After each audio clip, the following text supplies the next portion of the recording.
Happy Gladiator Wednesday to those of you sick enough to celebrate alongside me. Two big changes of pace on the show today. First one, got a new co-pilot, an actual knower of ball out with Nez, in with Hayden Winks. Going to be a lot of fun. And we are not only ushering in a new co-pilot, we are ushering in a new era because we went from BD to AD today, before data to after data in the Battle Royale streets. Very interesting to see how this is going to change the game. Hayden, how you doing, my friend? That is a great way to put it. I think this is going to have some big insights into kind of the theories of what we're talking about. Now, it's just still only 14, 15 slates. So it's going to be hard to kind of figure out what's noise and what's signal. But I've already have some ideas on some of the data I'm going to be pulling from this right when the season's over. And then just testing some of the things like how often people are drafting running backs or wide receivers in the flex. How often are people scrolling down? How often are people stacking? How often are people bring back stacking? All the stuff we talked about with best ball and that we've battled for 2-3 years now with the data. Now we have it for Battle Royale. So yeah, it's going to be very exciting. I love it. Knee-jerk reaction. So I think you hit like the big ones there. The correlation matrix pattern stuff.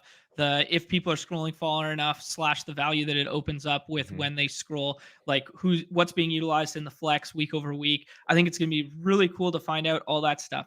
Knee-jerk reaction without having looked at any of the data. Okay. Do you think we are over correlating, under correlating? Do you think we're using the flex right, wrong? What do you think? I think people are probably bring back stacking too often, and there's probably more ownership overlap than people want versus how much value it's actually bringing. I think maybe running backs are not being drafted enough. I wonder also if like running back starts, if people are filling the flex early enough, and if there's like some not enough ownership overlap on like running back starts as well. So yeah, we'll have all the data to kind of look at this. But I'm guessing it's going to be very similar to what the best ball stuff is, where even if we like tighten up some of the things, each season is going to be a totally different thing. And if people overcorrect to like what the research is showing, then there could be pivots off of that. So I think Battle Royales, it's an even like nicher group of people in these streets versus like best ball manias look at like the contest side. So I think there could be like a little like lever thing. All right, everyone's doing this now because like that's what 2023 data said. Now I'm going to do a little bit more of this. So I think it'll be back and forth for years to come. Yeah, I think the one that you hit on there that I find really interesting is blocking yourself out of versatility at the flex with like that running back start. And I think another big one will be adding like contextual relevancy to the data for each slate. Like, oh yeah, this was a heavy, 2 running back week. Well, it was also a slate where we had, CMC, we had healthy Josh Jacobs, we had healthy whatever, run down the list with like the premium talent. Whereas like comparatively to pivot into our slate this week, I mean, we are missing some premium talent at the running back position, and it's going to funnel people heavily into 1-1-3-1s this week because Rachaad White is currently our RB1 on the slate. Yeah, and I think that's going to be the other fun thing to talk through is depending on how elite the team totals are on the slate, I think totally makes like how much stacking is important, for example. So it's going to be really hard to kind of like differentiate all of the slates that we're going to be breaking down the data. I think like the big thing for me is just drafted rate based off of default ADP. So like, for example, the tight end 5, I'm guessing they're drafted, let's call it 75% of the time. The tight end 6 in default ranking, let's call that 50% of the time. Tight end 7, 8, 9, like is the leverage getting down to tight end 10? Is the leverage getting all the way down to tight end 14?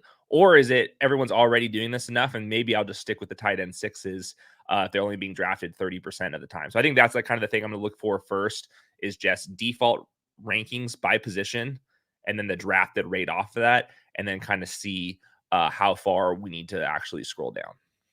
I like that a lot. I think our guy Ryan Heath, not to beat you to the punch, but he took a look at week 1 with the data here and fired out our first iteration of that. This is not position specific. It's just ADP relative to the frequency in which they were drafted. And I found it kind of shocking that a 26.7 ADP was only drafted at an 85.9% frequency in week 1. And I think that kind of leads into like what happened we saw last week was Tyreek Hill was drafted 100% frequency. And then people got a lot of swap into Jalen Waddle, and people were kind of surprised because his ADP was in the 23, 24-ish range. But now seeing this data firsthand, it kind of makes a lot of sense. Yeah, I would have to agree with that. I think it's going to be, I'm going to look at it by position instead of by overall, just because I think more or less people kind of have their tendencies on how often they're going to go to tight ends. Like, I think it's fairly rare. Same thing with the running backs. I think it's probably about 50% in the flex, somewhere around there. I don't think that's going to be too different week over week. So looking at this is kind of about the rate I was kind of expecting, kind of 70 to 10% for most of these type of players. So, and then the other thing is, I think the data is, I'm not sure if it's average ADP or if it's closing ADP, but it says average according to his information here. But yeah. I downloaded the first week. Yeah, that will change things. Because like if you have it like the beginning part of the week is totally different than like later in the week, obviously. So that would be like something, because like Devontae Smith might have been at like 36 to start the week. He wasn't being drafted by the end of the week. Everybody was drafting him. That's why his draft rate's at 86%. Who knows though? Yeah, I think one thing that I really want to hit on there that you said, the position thing, is not all ADPs are created equal, obviously, because like tight end, we see Tyler Higbee here with a 31.7, but yet he's drafted 93% of the time. So you have to draft him. like, tight end 5 that week or something like that. So like comparing ADPs at the onesies comparative to the flex will be a big one there. Yeah, I like that a lot. Another one that's the true sicko deep dive that I'm really curious about is, I wasn't anticipating this, but I've just pulled up, that's probably too hard for me to show, but I just pulled up the Excel version of it right now, and it says source, and all the usernames are blocked out. So it just says user or whatever, but the source will identify whether the player was queued or the player was autoed. So there could be a little something there where people want to go super deep dive on seeing if autoing is viable, because I'm looking right here at like one isolated draft here, which was a clear full auto draft. Now, was it intentional? Was it? Yeah, that's the hard part is like, there's a difference between, oh shit, I forgot that I'm in this draft, I was making dinner, versus, oh, I set my rankings for a reason to auto draft 150 teams. I think I have an edge. Like, yeah, lots to dig into.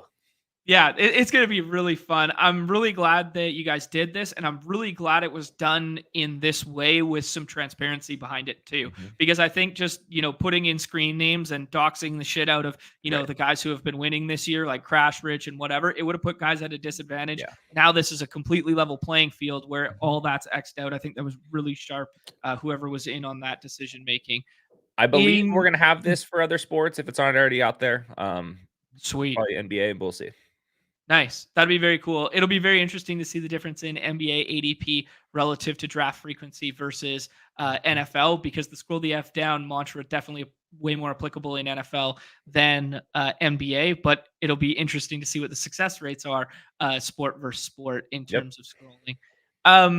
Just here, I'll share this just in case everybody knows. It's on the Underdog Network under that football tab, right where you would find Hayden's rankings and analytical stuff, blah, blah, blah, blah. It is sitting right there. So go ahead and just download week by week and then mess around as you see fit. Let's jump into the week. We always start right here, Hayden, with our beautiful game hub on Fantasy Life here. We got ourselves a 9-game slate, which is very abnormal for this time of year with no buys and that sort of thing. But just the way the calendar is broken up over the holidays here, we're going to get football every damn day, which is a beautiful thing for neglecting your families over the holidays here. But it'll be really good. My first reaction to the slate is we got a couple marquee funnel spots. We got a couple marquee game environments, but we have no idea the certainty of the health of the players in those spots, which is making it very, very hard to draft. And running back is very thin. What is your overarching? I agreed with a lot of that. I think there's one player that sticks out to me, and Mm, that is Justin Fields, okay. drafted 10th in ADP. The team total for the Bears is at 24 points. I'm not sure if Justin Fields has ever projected for 24 points as a team. The Cardinals are getting absolutely lit up, and Trey McBride's a very obvious bring back option, but Cole Kmet right now currently is like tight end 7 in the default ranking, so he's not going to be drafted every single time. So I think like some Justin Fields to Cole Kmet stacks would make some sense. I think that just going Justin Fields with Trey McBride would make some sense. Obviously, DJ Moore and Justin Fields are stackable in rounds 1, 2, but just based off of raw projections, the guy that sticks out to me the most is Justin Fields. And it's not that just like his own projection is so great. Just looking at the other quarterbacks, like we're missing Josh Allen, Patrick Mahomes, Jalen Hurts, like all the big boys are not on the slate for this week. So I think there's a pretty big drop off. Even like Dak Prescott and Tua, the team totals are a little bit lower than they kind of have been for those teams. With Tua, they've been running the ball more effectively. Jared Goff on the road, Baker Mayfield, Trevor Lawrence, Jordan Love. Like I think that kind of tier is so far below what I think Justin Fields is doing. So I'll take my chances scrolling down to like wide receiver and prioritizing Justin Fields. Like that's my first take on the slate. Interesting. Okay, very cool. It makes a ton of sense when you see that Trevor Lawrence is in concussion protocol. You see all the banged up wide receivers on Green Bay with Jordan Love there. Baker, we're basically just baking on the one big game that Right. he just had, right, where he looked like prime Patrick Mahomes all of a sudden. The thesis of the Baker doubles finally coming to fruition, and it not putting any money in my account, Hayden. It felt awful. Yeah, I don't know. The big game environment one is going to be that Miami Dallas game. Miami defense has been playing like low key nice, but they've also been playing low key nobody the Right. last couple weeks here, and Dallas just got absolutely cooked by the Bills on the ground here. Raheem Mostert, RB2 and or 3. I think it was 2 when I looked most recently, going in the second or third round there.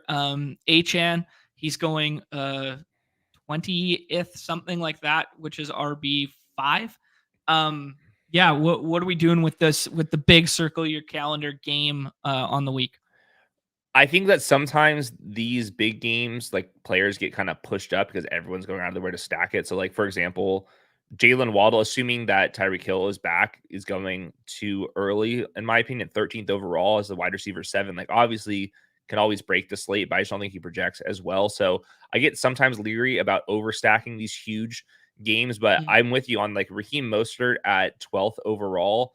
I do think definitely sticks out. I like picking some of the running backs in these games because you don't have to stack it out. If Raheem scores the 3 touchdowns here, you can kind of just ship it out, and then all the other Tua stacks teams are really dusted. So I think I like obviously Tyreek and CD go 1, 2 here. I think that's appropriate, but I do think getting overweight on Raheem Mostert would be the angle I would like to take with this one. Okay. Yeah. I mean, do you think they're as susceptible on the ground the Cowboys Oh are my gosh. after what we saw last week? Like that's Yeah, just like this is the new run funnel. I think so. They're missing Leighton Vander Esch. He's been on injured reserve, their linebacker. They're in place of him. They have a 205-pound linebacker, and then they're missing That's Jonathan like me. Hankins. Yeah, that's half of what I weigh. And then they're missing Jonathan Hankins so far. He's got an ankle sprain, defensive tackle. So all of the best players that are supposed to stop the run for the Cowboys are not on the field right now. So Hmm. throw in on top of that, Raheem Mostert's been an absolute animal, getting all the goal line carries, even with Devon Achane out there. I think that this is a good spot for Raheem Mostert to kind of continue the trend. So I think he's a great spot. Round 2, 3, I think is definitely a good spot for him. Okay, cool. Um, People are going to be funneled to the Bucks this week just because of the lack of the quarterback stuff. What we saw from Baker last week, and Rashad White and Mike Evans both having ADPs inside like the top 10 ish. Mhm. Do you think this is warranted? Do you think we can buy into the Bucks heavy in this spot against the Jags, or do you prefer the other side of that game? I think I would go with the Tampa Bay guys. I think the question is, do you want to stack him with Baker Mayfield, or do you want to find a different type of quarterback with him? You can get Baker in the last round, it looks like. Chris Godwin and Mike Evans have a huge discrepancy in ADP. Obviously, the targets since Chris Godwin's wife got involved have completely evened out. So we'll see if that They laughed at trend our squeaky continues. wheel, Hayden. They It's laughed at that very squeaky real. wheel on the Friday night Yeah. show in Miami there. The people People laughed. I guess people aren't married out there. If you knew what happens when when you get them Well, involved, things change quickly. that's a given because in the best ball community, nobody is having the Of course. sex. So yeah, it's a given that none of them are married. Yeah. So yeah, that one does make sense. I think let's see where the Tampa Bay team total is at 21 and 3/4, like slightly above average there. Mhm. Yeah, I think it makes sense where Mike Evans and Chris Godwin go, and then it just depends on if you want a dual threat type of quarterback or if you want to run out Baker Mayfield. Baker Mayfield's probably going to be drafted a lot of the time, quarterback Yeah. 5 in default rankings. You have 2 guys, maybe 3 with Rashad White to stack him up with. So maybe this is like a spot where you take Mike Evans and scroll down and chop off like 60-70% in drafted rate at your quarterback. Okay. I like it. I'm looking at the site right now. Baker Mayfield's ADP 31.4. If we just do some rough back of the napkin math using Ryan's put together from week 1, that effectively suggests that Trevor Lawrence that week at 29.3 and or Joe Burrow 31.9. He was drafted at a 50% clip that week. If I do remember, in week 1, Joe Burrow had the Q tag and we weren't sure if he was going to play and stuff like that. Yeah, So that's maybe right. not the easiest 1-for-1 comparison there, but somewhere in the ballpark of 60 something percent drafted Mhm, would be like what I'd guesstimate Baker at there. mhm. So yeah, if you That want makes to sense. introduce a little bit of leverage to pivot away from that and scroll the F down another quarterback position or another quarterback there. Okay, cool. I had speaking of scroll down quarterbacks, kind Mhm. of paying homage to you, Taylor Heineke with Pitts or London. What I like about this one is, first of Okay. all, the Falcons team total is at almost 23 points. 23 points. Someone's That's scoring touchdowns. I don't know who yep. it is. That's Mhm. that's on us to try to figure out here. But they're projected for 23 points. And right now, Heineke, London, and Pitts are all in the 30s with their ADPs. So you can stack those two, any one of the quarterback with one of the pass catchers, and you're all of a Mhm. sudden getting plenty of leverage. Taylor Heineke's completely buried right now. He can run just enough. So that's like my sicko scroll down of the week would be the Falcons pass catchers. And I do think that maybe even Bijan gets a little bit dinged after what happened last week. I feel like Arthur Smith is feeling the pressure. It seems like there's more reports that he could get Mm. fired. Well, how do you get your owner back in line with you? You give the players that you drafted in the top 10 a bunch of touches here. So Mm. I think I'd be going out of my way to pick Bijan, and then I might sprinkle in a couple Heineke to Drake London stacks. You know, a part of my heart is breaking right now that they decided to go away from Desmond Ritter now that he's back in the dome. It's like my guy Arthur Smith Mm. hasn't looked at the home road splits. I mean, yeah, the Colts have played some drunk games this year too, and they're heavy flowchart guys. Shout out to my guy Nez there with the flowchart. Their flowchart for the run game right now. So in lockstep there, that if you want to save your job, but you run it through Bijan, but that's a lot of assumption of rational coaching for a guy who has not displayed many of All those I know is tendencies I this look at season. 23 points on the team total, and Mhm. we'll fire some bullets because 23 points on this slate is very hard to find. No, I haven't looked at Yeah. it exactly, but I think that's probably the third highest of any of the teams available here. I mean, we gotta Yeah. go to work. Yeah, I mean, especially when you just throw in like the random Q text from every one of these game environments, right? Like we don't know if we're going to get Gino or Levis in this first game. Like that's kind of alarming. We don't know if we're going to get JT or Moss on the Colts side. Maybe shout out your guy Trey Sermon gets the nod there. We got double backup quarterback pools. Yeah. in this one. We have no idea what to expect from the Packers with literally any skill position player. Yep. No idea there. Panthers are just dust. I don't know. Like Jets, you get the best pass funnel in the league, but can we trust Zach Wilson to Mhm. Garrett Wilson skinny stacks? I don't know. And then these last 4 games, every single player in these games that is relevant is basically going inside the top 20. Right. Right. So there's just fewer options to kind of really get weird with it. The other team, like the Falcons, are projected for a lot of points, like I said. The Mhm. Jets, I mean, the Jets are projected for 20 points. A lot of the times I've been Okay. looking at this, they're projected for 14, 15, 16. 20 points is a lot. And the Commanders' defense is so obviously tanking, and they're really good at tanking it. So Brees Hall and Garrett Wilson, I'm not going to stack the Jets, but I think Live a little. Brees, no. I like the money too much. We're gonna solo Brees and Garrett Wilson. We'll make sure we'll be overweight on the field with those two guys, and we Hmm. will not stack them because we'll be too busy drafting Justin Fields at the 2-3 turn. Okay, cool. So overarching strat for you right now, naked Justin Fields and or backstacked with Cole Kmet. If you can somehow, manage that GM of DJ Mhm. Moore plus him without just pushing it up to the other side of the board. And then going to some of these grosser in quotations, teams, but have high implied totals this week in the Jets and the Falcons for the scroll the Fs. Yeah, and obviously the Tua stuff does make sense when you can Mhm. sprinkle it in. Dak Prescott, you makes sense. Like I'm sure Brandon Cooks is going to get drafted most of the time, but those are like kind of the plays. Jake Ferguson with those guys. Like obviously we're going to stack those teams once we get Tyreek Hill or CeeDee Lamb, but um trying to get unique with the Dolphins stacks is basically impossible right now. Like Okay.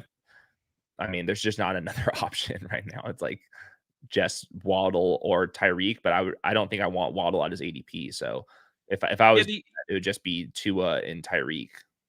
the other one I was going to ask you about is pairing the two running backs together. We did not see it last week when Achan came back, but we saw it Mhm. the previous week to that, where he ended up getting the mop up duties, right? And it wasn't enough to break the slate, but we've seen the two of them paired together to break the slate. Now they're going against a team that just got absolutely dismantled by the run last week. We Mhm. know that Mike McDaniel's a sharp coach. He sees that film. Could he just establish the hell out of it? 30 combined touches Mhm. for these two running backs, and that's a viable path to winning our slate.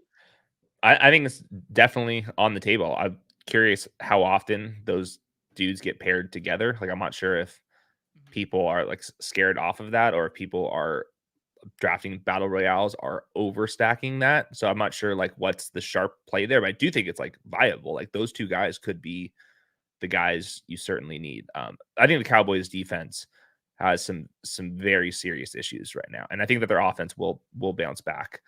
So Okay. that's the best game of the week. But I think I like the Bears Cardinals game, just like cost adjusted. That's kind of the one I want to be targeting. Are we buying back into the Bears defense being okay since like they got Sweat? I mean, They're they've been, fine. yeah, they're fine. I think Yeah. they're fine. I mean, you're not stopping Trey McBride. No Marquise Brown, most likely, I would guess. After, I mean, he's left every single game. I think it's just Is him. I guess like scroll down for like Greg Dortch or Michael Wilson. Like pick your poison there. I think I would just go like, all right, Justin Fields paired with some Bear, and Mhm. then run it with Trey McBride. Maybe the answer is Trey McBride with Cole Kmet. Get a little double Ooh, flex. spicy. Yeah, I mean, I put Trey McBride on the cover. His usage has just been absolutely Yep. insane. Like even last week when Marquise Brown goes out, I mean, I pour one out for Marquise Brown, who's been playing through this Yeah. all season long. Q tag every single week, even coming out of the bye. He goes 3 DNPs every single week, and then he still plays on Sunday. Like just mad respect for the guy for like a team that's so bad. Respect Like for he him, doesn't but have like to be out there.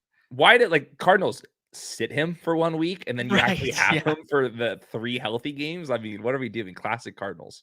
Yeah, no doubt. This actually might be an interesting one, just in terms of the battle of the bowl, in which the two elite, in quotations, elite fantasy quarterbacks could find their paths to different teams next year? We need Justin Fields to the Raiders or Falcons, but yeah, What about there's more. Kyler? Kyler staying? I think Kyler's staying. I mean, the Schefter Okay. report was pretty concrete. I mean, there's a Yeah. reason why they're actually playing him right now. And they can get Marvin Harrison third overall, and I think like Marvin Harrison, McBride, Kyler, I think is pretty strong. They would eat like 42 million in dead money if they traded Kyler Murray.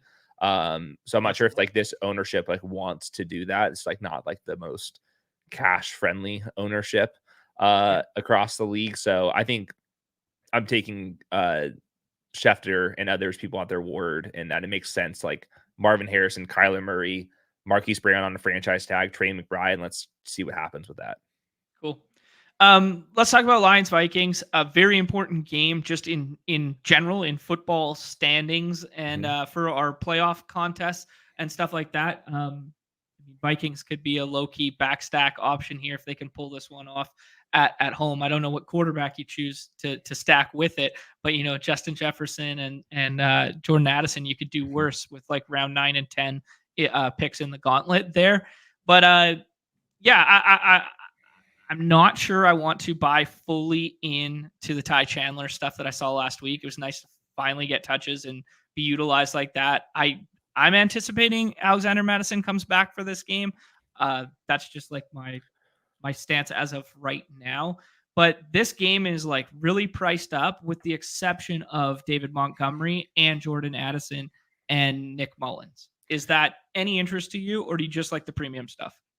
No, I think this is a great spot to one off this game. I think David Montgomery. It's David Montgomery, like these type of running backs where if he goes off, you're chopping off a lot of the other teams. I love these type of leverage plays. So like David Montgomery scores 2 touchdowns. That's probably bad news for Amon-Ra, Gibbs, Laporta, Goff. All of those guys go ahead of David Montgomery. So I think like David Montgomery is like the thesis of like the filling out your running back or the flex spot with a running back that chops off other teams. I do think makes a lot of sense. And there's a chance Montgomery has to play more because the Vikings are so blitz heavy. You definitely want somebody that can stay in there and pass protect and somebody that you can trust.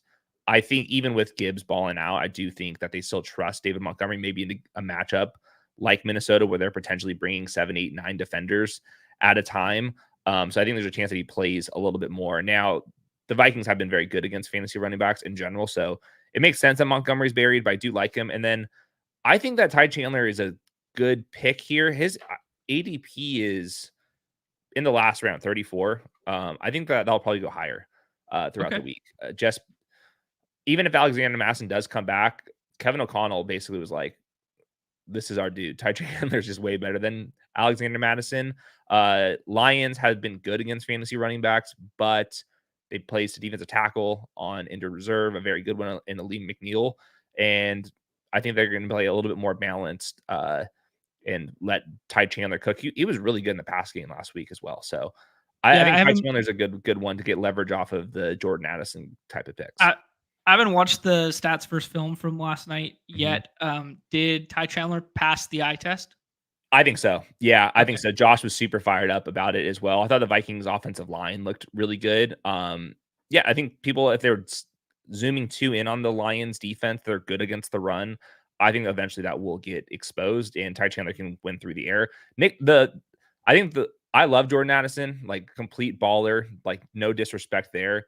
His ADP seems too high. Like his 2 touchdowns were extremely fluky last week. Like one was like a shoestring catch after the catch with Nick Mullins getting hit.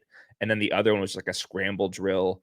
Both awesome plays, but I think ultimately Justin Jefferson will return to like a 28% target share, and Hawkinson and Addison will just kind of get leveled off just because the Vikings are only projected for like 21, 22 points. Back in the Okay. day, it was Kirk Cousins, it was like 26, 27 points. So I think I'm not going to chase up the Jordan Addison stuff. If I'm going to play the Vikings, I will just be taking, I think, some of the Ty Chandler love really late. Okay, cool. Eerily similar to earlier in the year there, where Jordan Addison had the 2 touchdown game, and then his ADP skyrocketed. And it was an Mhm. island game as well, and then his ADP skyrockets the following weekend, and then he goes like 4 for 50 or Yeah, that seems about whatever, right. right? Yeah, Yeah, that seems about right. Do you have any fear of Jared Goff on the road narratives, even though this is in a dome? Well, this one, it's everything is at play here because it's Jared Goff on the road, but Mhm. Jared Goff in a dome. Also, what is it? The road? Is it the travel? Because Detroit and Minnesota are pretty close together, so maybe it's the plane rides that are spooking Jared Goff, and then also it's the pressure rates, and no team brings the pressure Mm, more than Minnesota right now.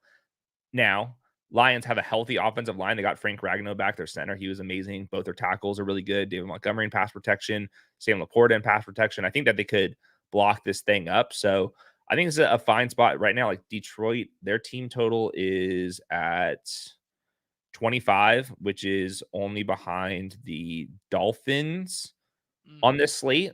So Wow, I think that Goff makes sense. Um, Single stack, double stack them up. I think any of that is a good combination. cool.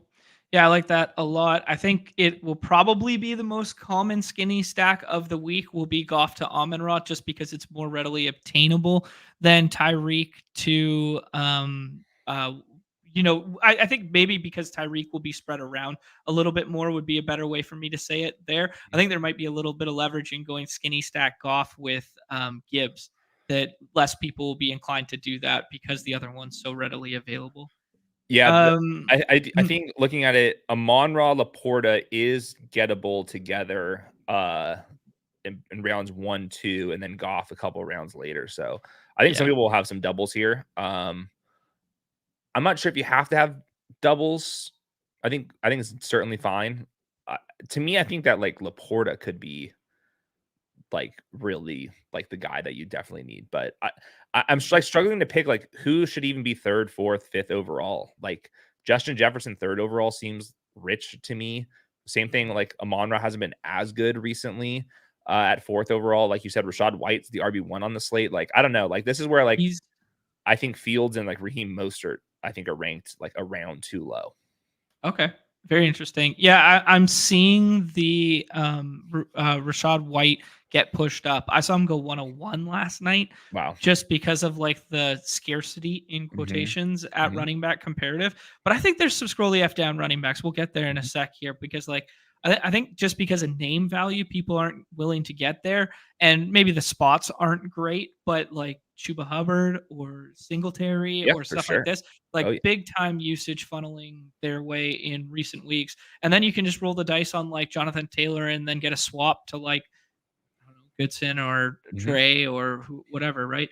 I got to ask you with the Browns here, with their pass rate over expectation, with their neutral pass rate over the last 4 weeks with Flacco, are we all of a sudden excited to play some Joe Flacco skinny stacks? Um, I think he's definitely on there. I mean, he's a quarterback 9, so he's not going to get drafted all that much. We have Njoku or Amari Cooper to pair him up with. I guess if you want to get really sick, you can go Elijah Moore. But uh, I think that like Njoku Flacco certainly makes sense. We'll see. The Texans were missing Will Anderson, who's been an absolute monster on defense last week. We'll see if he plays this week. There's been some other guys, linebackers, for example, that have also been out for Houston. I wish CJ Stroud was playing and Nico Collins. It doesn't sound like either of them are going to be back. So like that's like the one thing where I'm not sure how much the Texans are going to be able to like really move the ball. So it does make sense that like this team, the game total is low there, but I do think we know who Flacco's throwing the ball to. It's Amari, who's I think positive regression candidate working downfield, and then Flack or freaking David Njoku is an absolute monster right now. I when you just said don't know who's going to play quarterback this weekend or with the Texans and that sort of thing. There's a D tag right now on Trout in our site. I don't think he goes again. I got to throw a little shout out here to a guy that we met down in Miami, legend of the DFS space, Jonathan Bales. And I looked at his redacted championship team last week, and he Okay. ran out naked Case Keenum. How Classic. rich. Love it, man. Classic. Oh, I Classic. loved it. It was simming really well. It was simming really well, but to have the stones, the kahunas to throw it out there in a 2.5 million for first tournament, I was like, damn, what a Wild. pimp. That was wild. I mean, just looking at like Trey McBride, Njoku, Laporta, Mhm. how different is their projection straight up versus the wide receivers going around them? Like, could we consider going like Double tight end week. double tight end? I don't know, man. Like, Yeah. just because all the quarterback things we're talking about, like truly how different is DK Metcalf and Trey McBride in projection? I don't know, man. Like Yeah, especially if you got Drew Lock again. Yeah, David Njoku versus Jalen Waddle. Like projection Especially wise, if I don't think it's that crazy on a week like this. Now Okay. I'm with you. I want the running backs in my flex. I think this is like in general maybe a good week to have stick with the 2 wide receivers and maybe get really weird with filling your flex maybe a little early at running back or tight end. Okay. Let's just do it for now. Fantasy Life has their underdog best ball projections up right now. We were looking at, they got Jalen Waddle at 13.6. Who was the other name you threw out? Maybe like Amari Cooper at 12.2. Yeah. The DK one isn't even on the first screen, so he's not in their top 25 as of right now. And then compare that to the tight end position. Njoku at 11, so you're only sacrificing a 1.2 points off of that. They got Trey McBride at 10.9, so basically the exact same thing. Give me the higher on 10.9 for Trey McBride. This guy is a freak. Likewise. And Laporta down at 10.1. I think I'll take hires on those guys. Yeah, I like that. Yeah, I fully agree with you there. Yeah, I think it's in play, man. Especially when you bring in the stacking narratives of like, who do you want to build skinny stacks with comparative? Like, I don't really want to run like, Geno DKs as much as I want to run like Kyler, Trey McBrides, or Goff plus Laportas. I agree with that. Anything else game environment wise you want to say from a macro standpoint here? Are there any teams we didn't talk about or any games that you think could be like, sneaky to pop off? One player, scroll down, Josh Downs, wide receiver 38, 36 ADP. Michael Pittman, big concussion last week. I probably more doubtful to play this week. RPOs, I don't think that Alec Pierce is going to be running slants. Just not in his bag. Josh Downs, I do think could pivot into the RPO first read target type of data that Michael Pittman's been balling in. And on top of that, the outside corners are better for Atlanta than the slot corners for Josh Downs. So let's go back to the well with Josh Downs. It's been a while since we've seen his name pop, but he can win downfield in some ways. And I think that Bijan, Josh Downs, mini correlations, why not? Okay. Yeah, I respect that. I like that one a lot here. That's a good pivot into our scrolly F down ones there. You alluded to Downs already. We'll put that one in the queue. But we'll start with the quarterback position because, as you said, it is extremely top heavy with the kind of like these 3 names. Then there's going to be some obvious stacking partners. Can we go as low as Kyler with McBride feels fine? Yep. Flacco this week. Do you like Flacco? I think I like Kyler more. I think I would rather scroll and get really freaky and go Heineke. The team total's higher than Joe Flacco's, and he runs, and no one's drafting Taylor Heineke. So Ryan Tannehill eventually can get, if we get a little bit more clarity, I think that one is solid as well, just with running it with DeAndre Hopkins. That team total is fine enough as well. Geno Smith, same kind of deal with him. If we get some clarity there, but I think Kyler's like kind of the one that like is very obvious to me. Okay. Are the Titans still a pass funnel in your opinion? Like we treated them like a big pass funnel at the start of the year, and then they low-key showed some improvements. Are they still a team that we can target through the air here with like some Geno doubles or some Geno skinnies late? Yeah. Well, the Titans don't have everybody right now on defense. So I don't even know what funnel it is. It's kind of an everything funnel. They trade their best secondary player a couple of weeks ago in Kevin Byard. Jeffrey Simmons, their best player on the entire team, defensive tackle. He has an ankle sprain. He hasn't played. Taylor Tart was another defensive tackle. He was a monster for multiple years. They just cut him because he's been just like not a good teammate.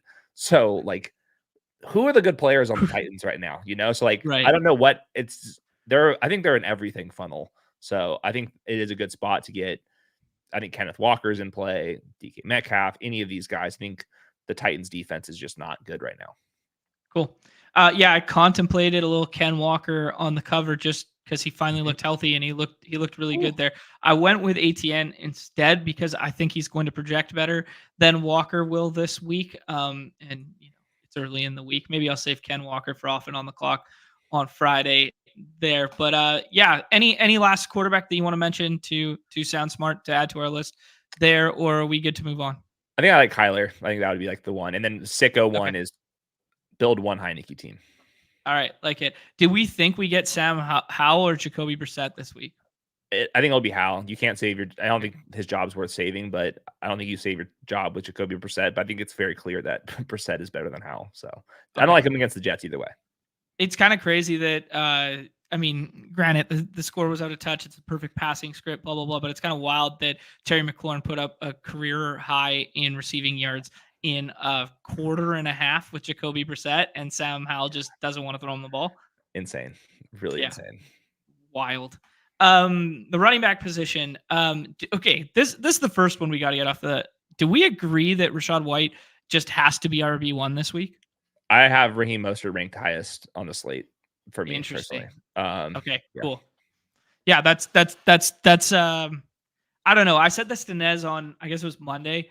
Like he's getting treated like he's Jamal Williams 2.0, yet like he's way better than that, I think, mhm. and Oh he's yeah, kind of just getting disrespected in general this season. Like he's clearly the BBM MVP in my yes, mind.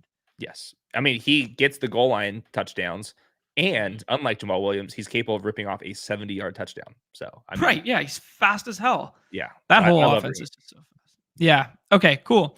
Then I don't really know what to do with Tony Redacted ever. This is just kind of like evergreen. Are we touching it Yeah. this week? I don't like that ADP. I think it's way too Okay. early. Yeah. Okay. Whom are some of the targets kind of that you would prefer over him then? I mean, Bijan 28th overall for your flex or for your RB1, I guess. I think that's a great one right there. Aaron Jones, hopefully AJ Dillon doesn't play. He had the workload that we were looking for. I think he played 29 snaps last week, which is like non full-time role, but he had 17 touches. So almost every single time he was on the field, they gave him the ball. And if we're talking about Jaden Reed and all these guys not being healthy, I mean, he has Mhm. elite usage and that offense is like very capable. So I think that Aaron Jones is like a good play. Yeah, like you have here, he was number 2 in the usage model this week. Incredible. Yeah. Unfortunate it didn't break our way last week because I played a shit ton of them and Damn, he was my swap off of I actually well, it was Waddle then him that were my swaps off of Tyreek makes sense. last week there. Yeah. All right, let's go back here. Aaron Jones. Yep, I like that shout a lot, especially the parameters of that situation are weird though, as you alluded to, because I have no idea. Do you think we get Reed and or Christian Watson this week? Because Um, Reed didn't return to last week's game, so I think that's just whatever the injury reports are earlier in the week. I'll kind of stick with that. And then Christian Watson, that seems like it was a multiple week injury. I would guess he's probably not going to return this one. It's like I guess that makes like Dontavian Wicks and Tucker Craft like scroll down options certainly. But I think like to me the like cleanest game is just get Aaron Jones into your flex. You like to me 32nd overall is just too late versus the wide receivers that people are flexing. I'll take Aaron Jones projection over the receivers in this range, like not even close. So okay. I love Aaron Jones here. I like that a lot. Like that shout. The Jonathan Taylor Q tag, is it real? Do we think he actually has a shot at playing this week? They are still in playoff contention right now. I think he's going to play. I think this is the week where if he doesn't play, then they should have had him on injured reserve, which is always kind of a good indication. So, yeah, I think that one's fine with me. It's just hard because is this bell cow Jonathan Taylor or is this split Zach Moss Jonathan Taylor? So I think that I that think one's like that fine. I think that'll be more dependent on Zach Moss's health than Mhm. anything, right? Yeah. So I think maybe even the injury to monitor here more so than Jonathan Taylor himself might be Zach Moss. Yeah, for sure. But I think like looking at these, like the team total for the Colts and the Packers are basically the same.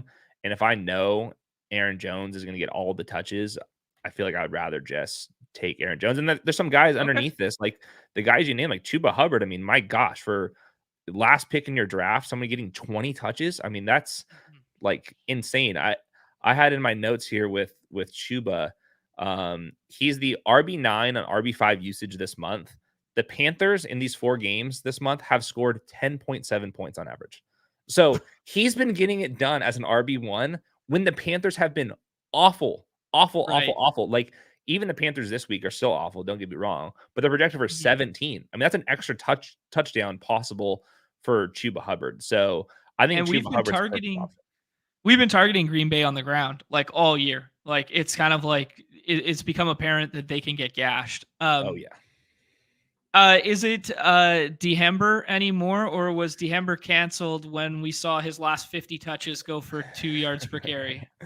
I think Dehember is somewhat canceled because the Titans are eliminated from the playoff picture now, and they have a rookie that they want to get some looks at. Derrick Henry's post-game conference was kind of like a goodbye as well. So it seemed like they had a lot riding last week against Houston, and it just kind of faltered.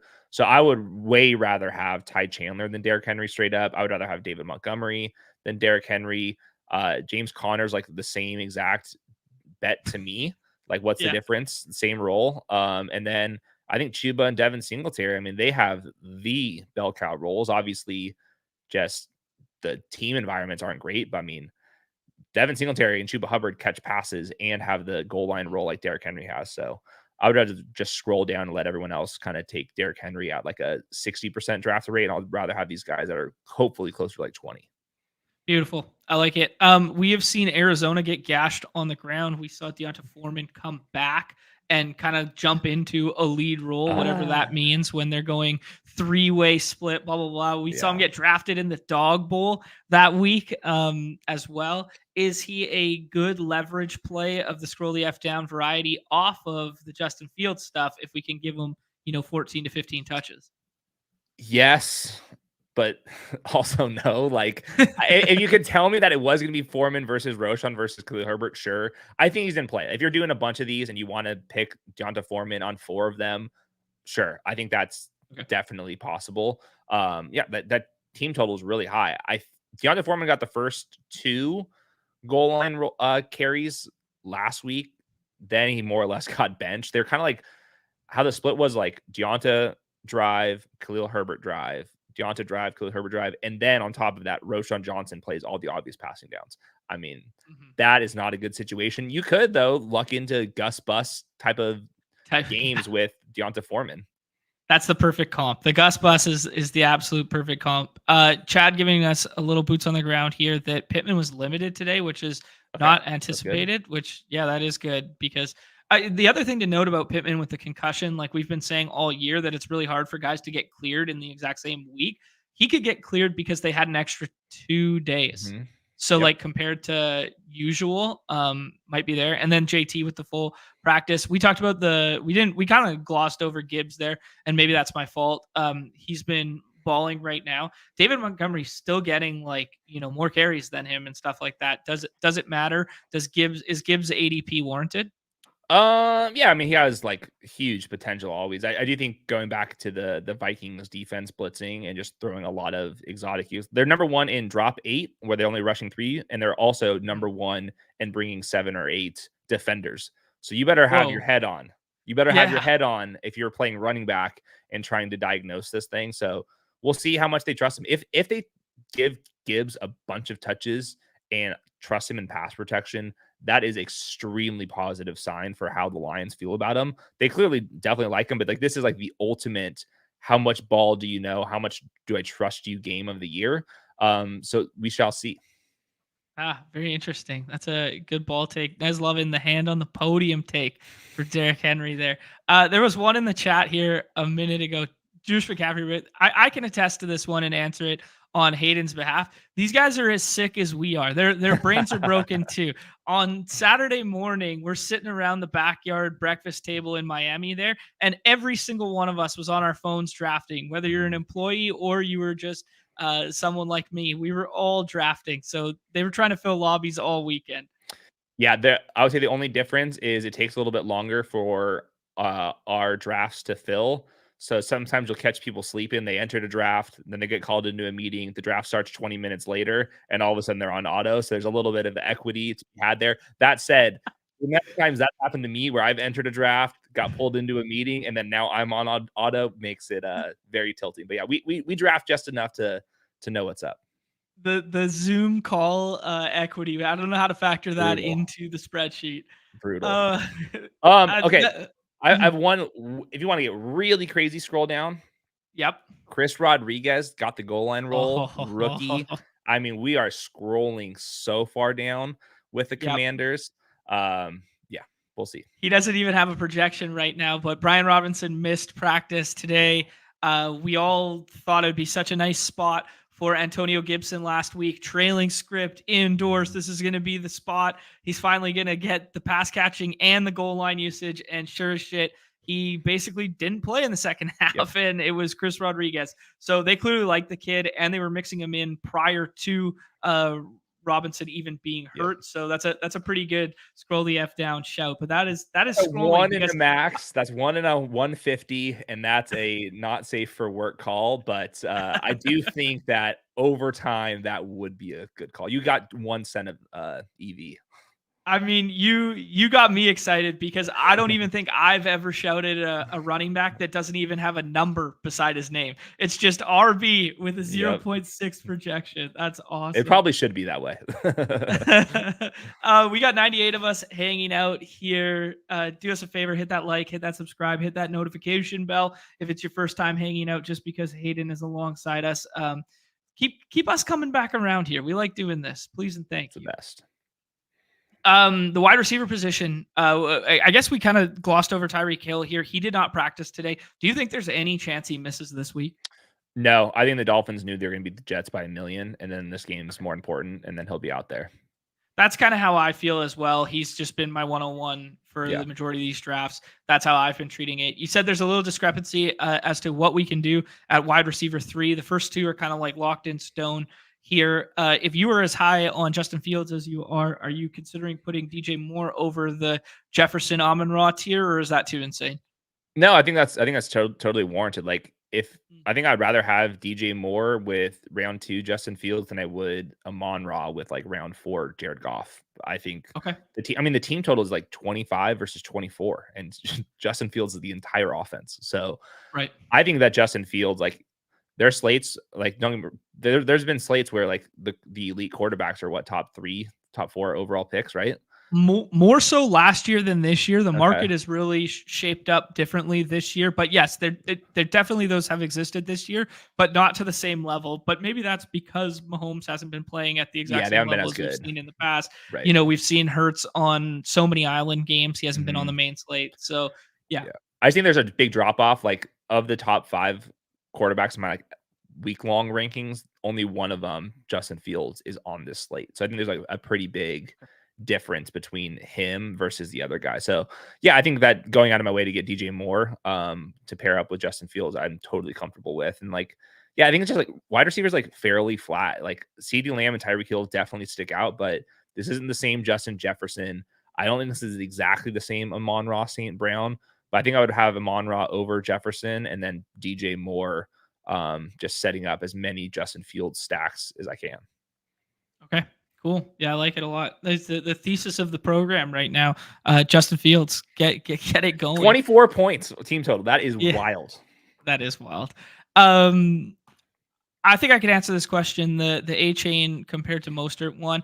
I think this feels very similar to what the Lions were doing with their backfield earlier in the season, where it was like so clearly that Montgomery, they were so run heavy in the red zone. Obviously, Miami not quite so much, but all the goal line work was just like so clearly going to David Montgomery. They didn't trust Achane to the same level as they trusted Gibbs.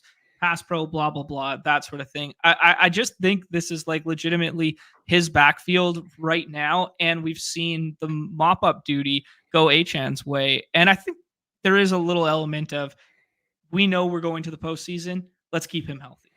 Yeah, I think all that applies, but I still want so much Devon Achane still. I think like, I love the running backs on teams with pass catchers going in the top 2-3 rounds. Just chop those teams off. If you're right about Achane, then the Tyreek Hill teams are probably not going to completely dust you. I think like those type of calls, I think matter a lot for these type of tournaments.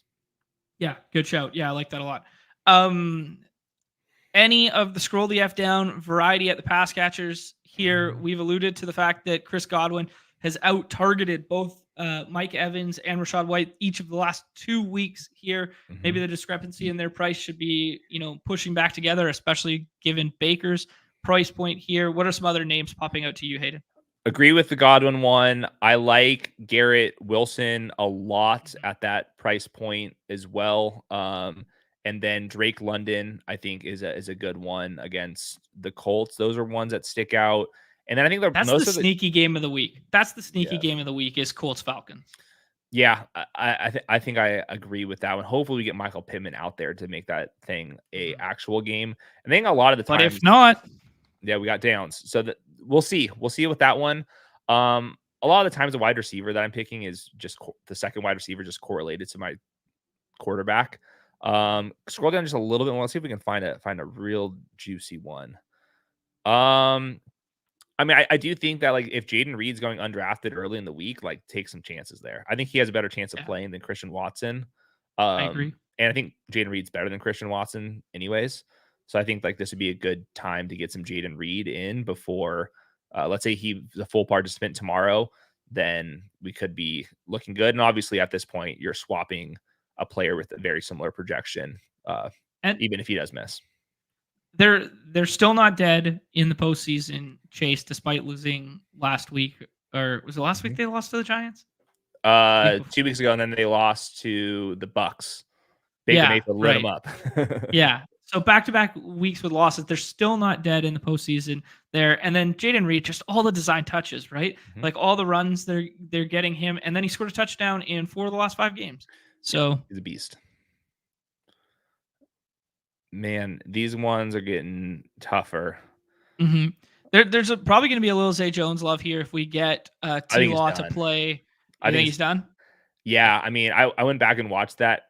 Zay was limping on basically the first step he took in the route and then ran about 30 yards like Neumy on the basketball court where he barely able to move. It was not looking good for Zay. That's so good. Like the Greg Jennings Madden video. Literally. That's what it looks like. Oh, I love that show. Doobie on the court. Parker Washington. I mean, if we get Trevor Lawrence back and there's nobody else, like maybe the move's just Parker Washington. I don't know. There you go. Let's see what his ADP is. Probably somewhere down there with I put in Wash and I didn't even get him. Oh, there we go. Boom. 37, right in front of Josh Downs there. A flat 36 on the ADP there. Yeah, that's a good shout. He's flashed, man. He has shown a little something. Got a chance.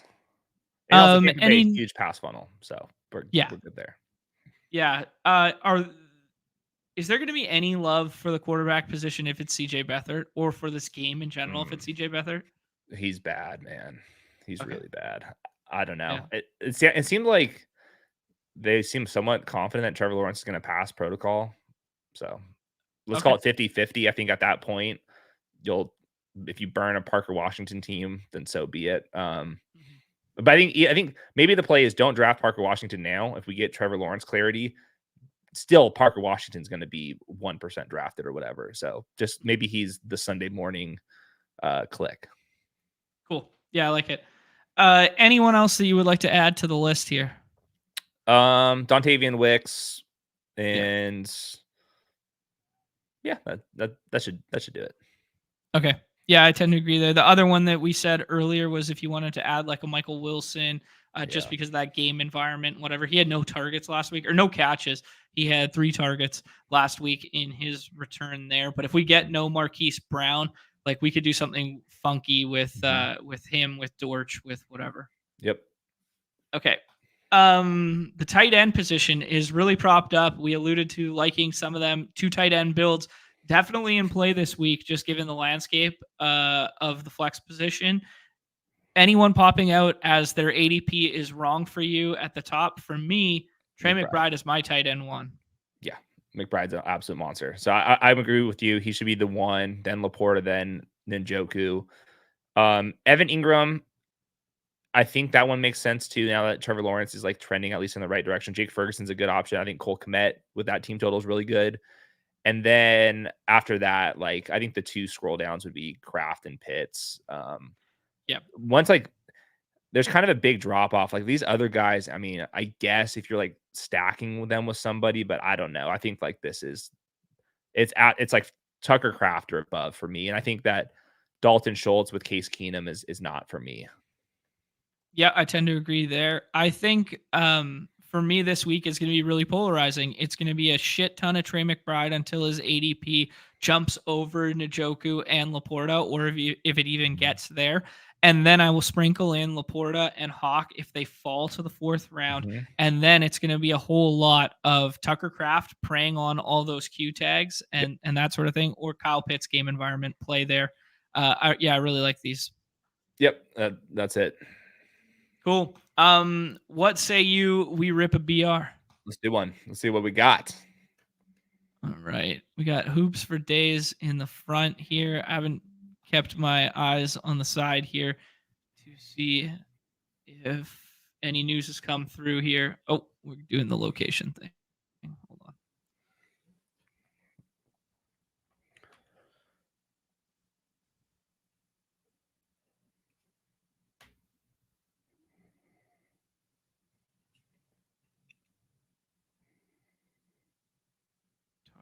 Eason. Neumy! It's good to have somebody to yell at by name. There we go. All right. Let's go. 3 more spots. What was the overall thesis on the Christmas slate from the last show? Any like trends?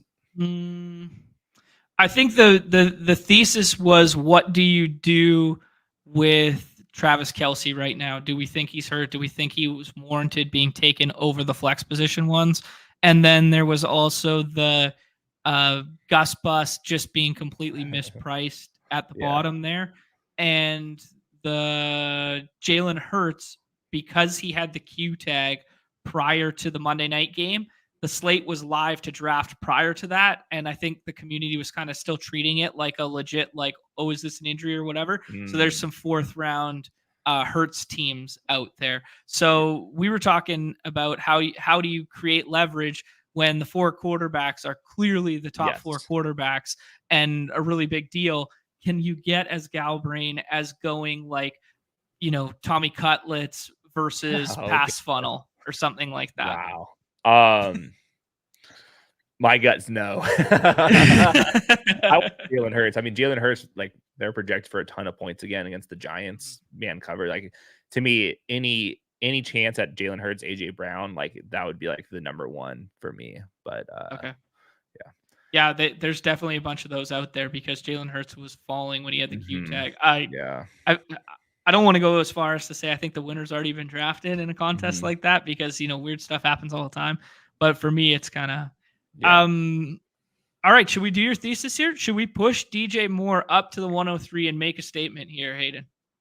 Our next pick's what though? Like, it'll 12, be 10. 13.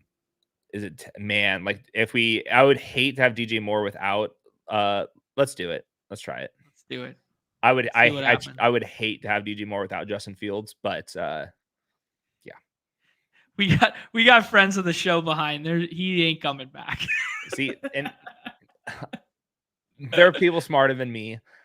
I'm curious why Justin Fields shouldn't be going ahead of DJ Moore. If DJ Moore has a good game, what does that mean? Justin Fields went crazy, and Justin Fields can have good games without DJ Moore. So, like, this is like, why was Devontae Smith going ahead of Jalen Hurts and BBM? I don't know. Like, if Devontae Smith's good, Jalen Hurts is good. Jalen Hurts can be good without Devontae Smith. So, I don't know. I always think the quarterbacks go like a little bit too late. Okay. But yeah, I don't know. Well, I mean, that was kind of our thesis for weekly winners for a long time there. And why the onesies got pushed up so heavily is because quarterback pushes, not skill position players drag quarterback, despite that being the narrative for so long for Brock Purdy. Well, I think it's at least it with the dual threat guys. Like, I think it's a lot different between the pocket passers versus the dual threat guys. Like Jalen Hurts can have 2 touchdowns. Josh Allen's 2 touchdowns on the ground. Justin Fields 100 yards and 2 touchdowns on the ground, where he doesn't have to have DJ Moore. Now, like the pocket passers, I think totally different discussion. Like I thought it's like Keenan Allen going ahead of Justin Herbert like does make some sense still. I like it. We did it. Trey McBride does not come back to us, but Justin Fields does. We'll go ahead, stack that up. The stamp of approval, Hayden Winks stack of the week right there. Very chalky, but it is right. Sometimes the chalk is right for a reason. Yeah, we're clearly in a room that has been paying attention to the show and or is sharper than the projections that are currently available. I imagine things change when your rankings come out later today, tomorrow. Same with ETR later today, tomorrow, something like that. Things will start to change here, but I think the room is adjusting appropriately with Mostert coming up here, Trey McBride coming up here, and Bijan Robinson coming up here. This is starting to make a lot of sense to me. That one does make sense for us too. So now we have the chalky stack. Maybe we think about going one of the tight ends around here too. I think a lot of teams will have Fields with Kmet. I'm not sure if I want to double them. I think I would rather just go with DJ Moore in Fields and not go down Kmet. So maybe if we feel good about like an Njoku or a Laporta potentially right here. Yeah, that would be kind of like my gut. Okay. Yeah, I think. Do you have a lean between Laporta, Njoku, and Hawkinson? Probably Laporta. Yeah. Though, yeah, probably Laporta. Then Njoku's close for me though too, and like I guess like the difference would be less stacks out there with Flacco. We don't have to make the decision now. Okay. Like, to me, this is like where Waddle. I just don't agree with the projection. Like that's sad boy hours to say that, but I think I like Njoku here. What do you think? Okay. Well, I don't know if you've heard, but Jalen Waddle is, or Tyreek Hill rather, is in fact a system wide receiver because Jalen Waddle just showed up, came off the back burner there, and just went and took one to the house just like Tyreek would do. So, I also liked it. Everyone's worried about Sauce Gardner, and then opposite side of the field, Jalen Waddle scores his touchdown, and then like people were worried about, I think it was Nico Collins against Patrick Surtain. And then he has a long touchdown with Pat Surtain, on the other side of the field. So the cornerback stuff is the stuff that gets me going. Yeah, and then the other one that'll get talked up this week will be the Terrell one too. If you get that Colts game, you get that Pittman, you get who's going to be on the outside. The Terrell one gets talked up too. Yeah, definitely. And then the Monday night one, when Slay was ruled out, it was like, we'll fire up your Seattle wide receivers now, and it's like. They've been a pass funnel all damn year. Yeah. Like there's a reason why Slay's getting surgery right now. It's because he has not been himself. Right. Exactly. Yeah. Good stuff. Good knowers of ball. Oh, there we go. Perfect. Pat on the back to yours truly. Jason Tatum with the ruled out. They didn't even give him the decency of a Q tag. He rolled his ankle twice last night. I got 0% through 55 drafts. And then Al Horford, we talked about it on yesterday's show that Porzingis was going to play, that Horford would play last night, Porzingis plays tonight, and Porzingis wouldn't even have a Q tag today because of the national televised stuff yesterday. The thesis coming to fruition. Let's go. Guy knows some ball over here. Hoops guy. I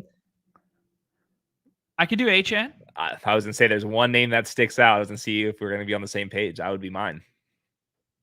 Okay, let's do it. The other one that I think I really wanted your opinion, and it was kind of why I put him on the cover, not so much as my confidence in it, is the ETN one. Like, we haven't had the discussion. The usage was insane for a bit. Then for whatever reason, not for whatever reason, he got hurt.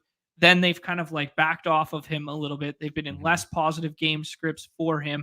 And now they've been leaning, more on D'Ernest Johnson and stuff like that once he supplanted Tank. Can we have confidence playing Travis Etienne this week? Team total's lower than it has been. They're dealing with some injured offensive line. He is a positive regression candidate. Like, he's like RB1 usage, but he's performed like an RB2 for quite a long time. And the team's kind of a mess. Like, they're really low in screen, like their screen success, really low in penalty success, really low in short yardage success. Like there's a reason why Jacksonville's just like not moving the ball very much right now. So I Okay. think all of that works against him. Vita Vea, Devin White, some other guys on the Buccaneers are injured right now. So we'll see if they return to practice. This kind of feels right. I wouldn't go like he's not the same player as he was. I still think he's like capable of like some big games kind of out of nowhere. Okay. Do we like him here? Do we prefer the Chris Godwin one we talked about? Do we prefer the Garrett Wilson versus pass funnel? We could scroll down to Walker. I'm fine with Garrett Wilson or Chris Godwin, whatever between those two guys. Okay, let's do Garrett Wilson because the quarterback won't be drafted with him, and the skinny stacks will take place with Chris Godwin. And I think we both have, seeing as though like these guys have both drafted 2 running backs behind us, as long as draft doesn't take one guy here, I think there's a running back I think both of us like with this last pick. Perfect. Sounds good with me. Yeah, I mean, the Jets are projected for 20 points. Typically, it's at 14. I think that matters a lot for Garrett Wilson. Yeah. And I mean, they have just been cooked all damn year over the middle of the field, right? And like Garrett Wilson just wins, man. Yeah. I would be, I'm not film grinder bro guy, but if someone cut together all the routes that he'd won this year that he didn't get a target on, I bet you would be the most in the league. Yeah, definitely. And then sometimes even when he does get the target, the ball is into the concession line. It's not good. Yeah. Oh man. What are the holiday plans for you, Hayden? Most of my family is local, so we're just gonna be kind of going house to house throughout the day, and then finish the nights back here with the wife, and we got best game of the week with the Ravens 49ers game at night. What do you think MVP implications of that game are? I hope Lamar goes crazy and he can get into the mix. If Brock Purdy goes crazy and they win, I think it's probably over. Interesting. Betting markets wise, not like who should it actually be, but yeah.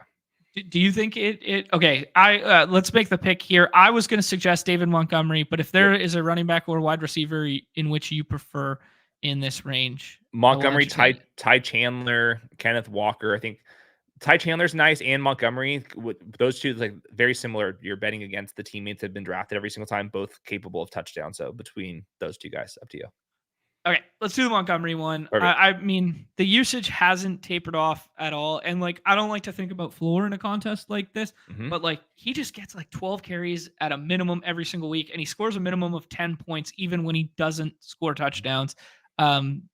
Yeah, the ceiling is kind of what we should be searching for in this contest, but I really like that. I'm really curious to see if Johnny Footballs goes ahead after doing the Drake London and the Bijan Robinson. If he pushed the plane together right now on Tyler, let's go. Gold. The team that we just built right there is like how I build a lot of mine. Like obviously we're picking one pass catcher to stack with. Give me the dual threat quarterbacks when I can, and then I like going double running backs, and I like my running backs to be touchdown scorers on teams where 4 pass catchers or quarterbacks have already been drafted. David Montgomery and Achane are the guys you need. Well, that means the Amon-Ra, Tyreek, Tua, Goff teams not looking as good. So that's like the kind of thesis I do for copy paste as much as I can. But David Montgomery is he's like not a complete scroll down guy, but he's a scroll down enough guy. Yeah, absolutely. And I mean, if we just go back to that chart of the initial week 1 of data there, I'd venture to guess he's only drafted 43% of the time or something like that this week. So it makes a lot of sense there. Let's get, I will tie the bow on the MVP conversation there. Lamar gets himself into the mix. Do you think Brock Purdy deserves to be MVP this year? Well, the problem is his stats are so damn good, and the other elite quarterbacks have been just kind of buried because of their supporting cast. Like most quarterbacks with Mahomes, wide receivers would be absolutely throwing fits every single week. Like the fact that they're winning games is impressive. Josh Allen as well. Their just stats are not as similar to Brock Purdy. So that's why I think Lamar has the actual most realistic chance of like kind of sliding in there. If he can beat Brock Purdy without Mark Andrews and Keaton Mitchell, I think that would be huge for him. You're just beating the MVP favorite. And then next week they go play the Dolphins.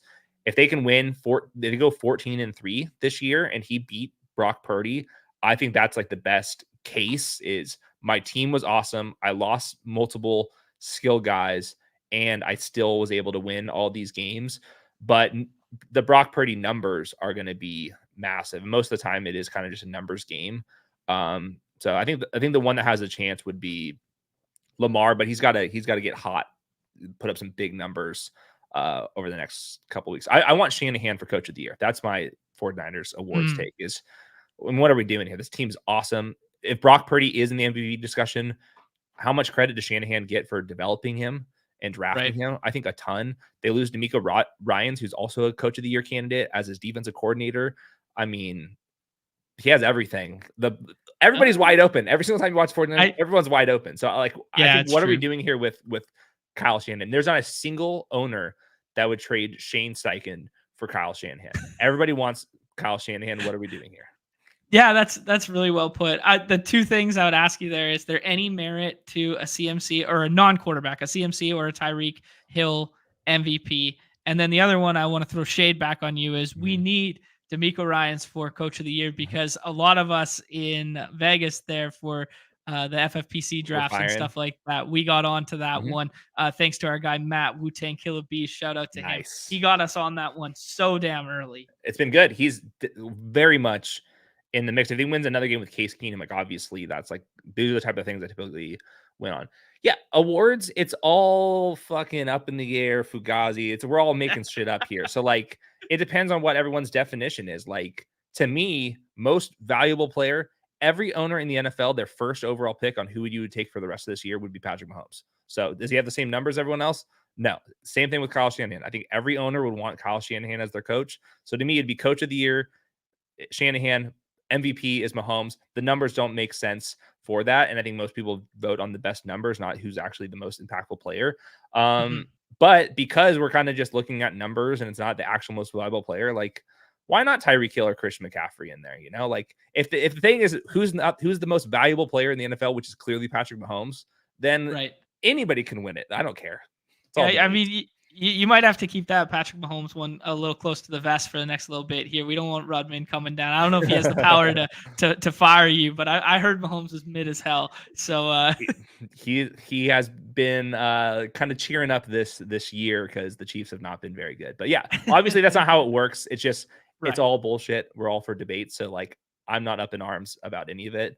I think to me it is a little bit silly that like Coach of the Year is not like who's the best coach. It's like which mid team was a little bit better than mid this year. It's going to get bounced in the wild card round by 3 touchdowns. Like we all know Shanahan's the best coach, so let's just give it to him.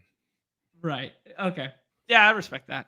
Hayden, appreciate you doing this on a whim, stepping in here for Nez and providing some actual knowledge comparative to our usual our show. Everybody go over and watch Hayden's show that you're going to be streaming again after this at 2 p.m. Eastern, 5 p.m. Eastern. Yep. What's the theme of today?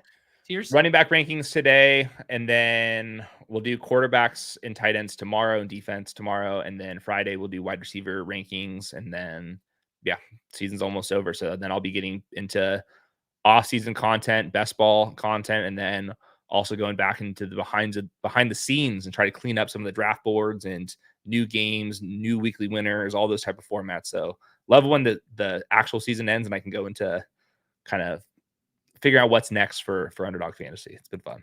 Sweet, man. That's awesome. Appreciate you. Had a blast with you in Miami. So fun, appreciate you doing this. I am going to flip over and do some hoop stuff. You're going to go do the other show and whatnot. Happy holidays to you, my friend. Absolutely. Take care. Later, John. Peace. All right. Let's see. I don't have a solo underdog layout. So what I will do this back to the friendly confines of the BadgeBros stuff. Boom. There we go. When hoops, GA, now hoops. Yeah, CH, the real MVP there. Yeah. Hayden making your ears bleed with the Patrick Mahomes love. Yeah, Redmond was saying the same thing. Andrew, my guy, I see you here, and I saw your email. I will get back to you as soon as I can. Apologies on that. Let's go ahead and talk a little hoops. I have done 40 something of them. Let's see. We can just pull it up here. Um, Hoops. We've done 51 of the hump day hoops thus far. Majority of them were last night. Exposures as of right now, like I said, I was completely out on the Tatum playing today. If you saw him play last night, he did not look like the same guy. Jaylen Brown has been balling the F out, and he was just mispriced. So I just kept clicking his name, Porzingis, and Derek White a little bit, but not quite as much because I was a little bit scared that they might give him a little time off and it'd be Jrue Holiday night there. But really fun slate in general. A ton of different directions to go on this one. Let's bring up the ADP stuff. Boom. Kind of evergreen that there's just like this first initial tier.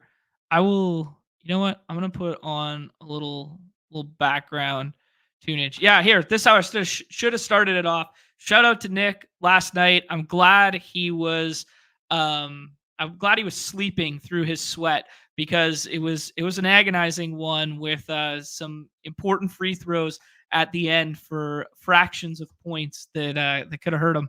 But glad to see him come second last night. Our guest from yesterday, John Boy Beats, walked us through the top dog sheet, talked through his process, and then went out and put his process into fruition with, I think, 2 top 20s last week. So you love to see that. Yeah, Chad, you're not going to make it, man. You're not going to make it with 40 and 33, man. You got to get those numbers up.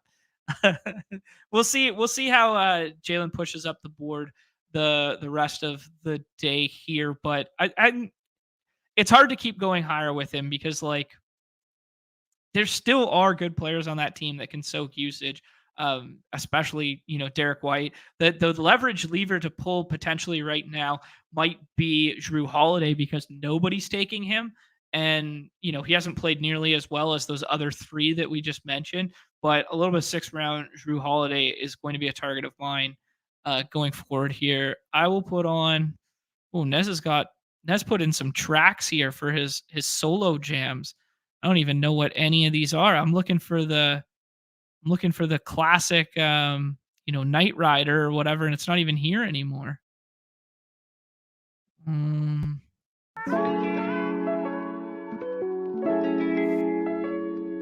don't know about these ghost beat stuff. The music can be Nez's job in the future. All right. I've ended up with a lot of Hallie. I think it's like decent bounce back spot against Charlotte. It's highest overall game total on the slate. One of the highest team totals on the slate. Plus, Miles Turner probably not going to go. He's got like bilateral hamstring something that actually sounds bad. I skipped over Anthony Davis here. I'm taking Anthony Davis at 4. Anthony Davis's Q tag is real tonight comparative to what it's been in the past. It was like an abductor thing over and over again. And now it's an ankle thing. And he actually did roll his ankle a little bit. That being said, Anthony Davis going home to Chicago narrative. I don't think a guy like Anthony Davis misses this game. And I do think Anthony Davis puts on a show in his hometown. The other one is Donovan Mitchell. I had him pushed up kind of side by side with Hallie here early in the day. And now he's falling as far as like middle of 2nd round, 3rd round ish, whatever. Keep your eyes out for the tweet. I tweeted it out earlier. Let him know. The hashtag let him know from Donovan Mitchell. When he tweets that one out, he basically plays every single time. He's only ever done it once where he didn't play. So just a little hand on the court one there. If you're looking, maybe turn on the notifications for the Spida D Mitchell today, and you will know whether he is playing or not. It was an illness that popped up. He wasn't present for shoot around, but I'm soaking up a little bit. Projection models love De'Aaron Fox. I think maybe they were just anticipating I don't know, because it's hard to love De'Aaron Fox against like a good defensive team like that. I think I like the Sabonis matchup better and the price tag better. So I was actually taking LeBron over that. And then also kind of like baked into that is if AD happened to sit, like LeBron should be like 105. So there was like a little bit of hedge there if AD did sit. Anthony Edwards kind of like priced appropriately for me. He was back here at like 15 or something. Um, yeah, I have a lot of Ant right now. I like him more than Barnes. I like him more than Kawhi and Harden. But Kawhi and Harden are going to get increasingly more interesting if Paul George doesn't play. Paul George did not go through shoot around. Paul George was out with an ankle for like 2 games, came back, played really well for 1 game. Granted, it was pace up spot against the Pacers, and everybody played well in that game. But yeah, these two are going to be like your highest risers into the front end of the second round or front end of the third round, middle of the second round if we get Paul George ruled out. The way Harden's been playing right now and like the way he's been distributing and just accumulating, he looks like old school vintage Harden. Not quite, but like enough so. But I think they've really figured out their rotations where they basically play these two together and then they basically play Westbrook with George as not like a second unit, but like they'll start together and then they'll stagger their second rotation, something like that, where they bring in Westbrook to play with George here.